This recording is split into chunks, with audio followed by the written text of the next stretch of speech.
Illegal drilling di Sumsel masih menjadi pekerjaan rumah yang belum selesai. Hal ini memerlukan perhatian serius dari pemerintah daerah dan beberapa pihak lain. Polda Sumatera Selatan memastikan pengawasan dan penindakan hukum praktik ilegal tersebut, termasuk memproses oknum aparat dan korporasi yang terlibat. Polda Sumsel terus berupaya mendorong pemerintah daerah membuat regulasi pencegahan dan penanganan. Sampai saat ini di Sumsel terdapat 7.734 sumur minyak ilegal yang harus segera ditindak. Memastikan lagi memberikan masukan-masukan yang konstruktif, yang aktual, ya, berkait dengan isu-isu yang dihadapi.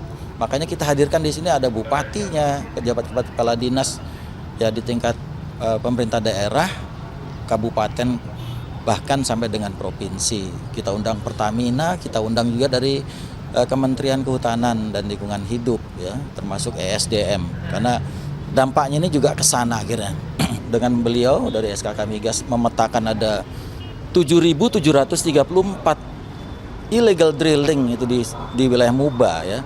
Kita pernah Polda menutup lebih dari 1.000 sumur pada saat kami awal-awal masuk. Polda Sumsel telah menutup 1.000 lubang sumur minyak ilegal di Musi Banyuasin tahun lalu, setelah kebakaran yang terjadi dan menimbulkan korban jiwa.